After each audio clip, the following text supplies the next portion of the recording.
What's up guys? Tail whips are a super hard trick, and if you're struggling with tail whips, I want to tell you some tricks that you need to know before you start to work on tail whips and before you can actually land tail whips. These tricks are going to help you understand the different pieces of a tail whip so that when you go to do whips, it actually makes more sense. So let's get right into it. So the first thing with the tail whip is jumping. You need to be able to comfortably jump out of something with the correct form. A lot of people can get out of a quarter, but their form is awful. And you have to have a lot of control in the air and the ability to get a decent amount of height to properly learn a tail whip fly out. And the reason I'm gonna say that you need to do it fly out rather than hop is because when you come out of a jump, you can pop up and start to throw the whip while you're still traveling up. On a hop, the timing, you have so much less time, so you have to hop a lot higher and you have to have a lot more strength to kick that whip around. Learning it out of a fly out, jumping into the air and doing the tail whip is gonna make your life so much easier because you have that timing. I'm gonna throw a hop whip.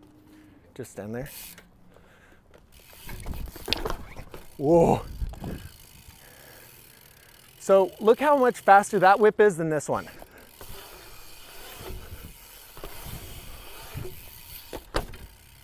It's a lot more controlled when you're able to do it fly out. And the other reason you need to know how to jump properly is because your chest placement. A big issue with whips is that people's chest is all wrong. And knowing how to jump properly sets you up for success with your chest placement on the fly out tail whip. So make sure you master jumping before you're even working on tail whips. So, when we're thinking about jumping, leveling out, and keeping our chest over the bars, what's a trick that can kind of build on jumping and get used to being in that body position?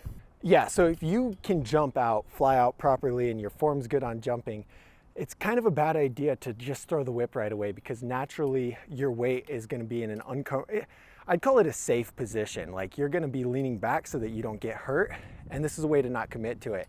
And so I think the best way to answer your question is like an X-up's probably going to be the best trick for that, because to do a proper X-up, if you're like this, you can't get the X-up. And so it's really important to be with your chest directly over the bars, lock your knees, and you have that control. And to be completely honest, this form right here where your chest and your arms are is exactly where you are when you're doing a whip if you don't hit your knee with your peg. And so yeah, so next I'd say you've got jumping, now work on some X-ups and make sure your X-ups have good chest over the bars form, your bike's perfectly level. It should look like this.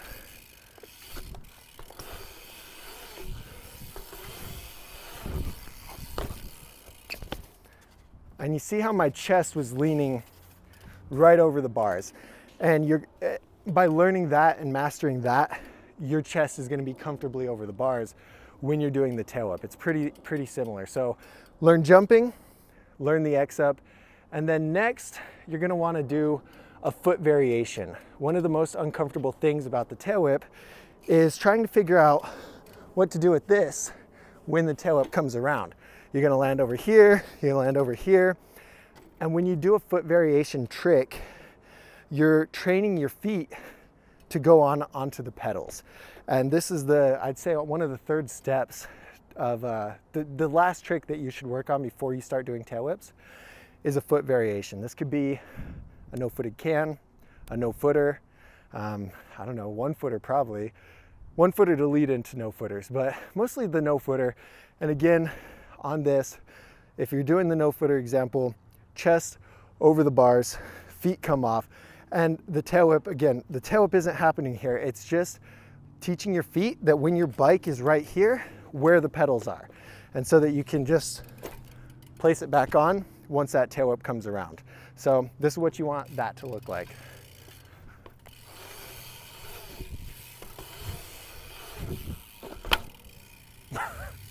Something just broke.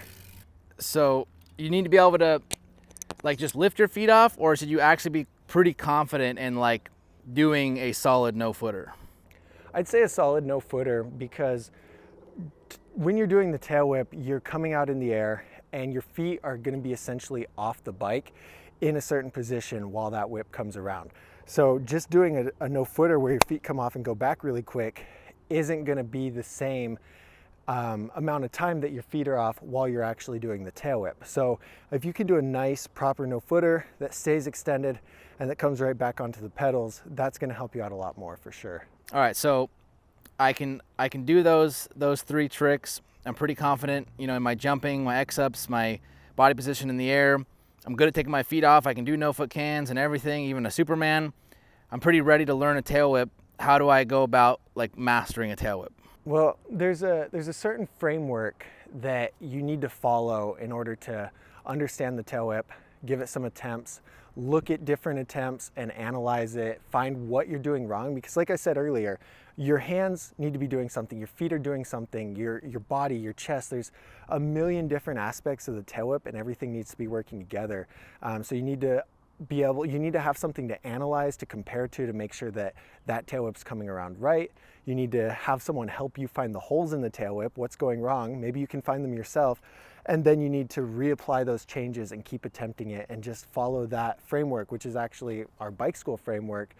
We have a video that teaches you the 3 secrets to master any trick. The link's in the description. But by following that framework, after you've mastered all of these tricks, the tail whip will be super easy. So good luck with the tail whips, and we'll see you in that 3 secret video. Go watch that next.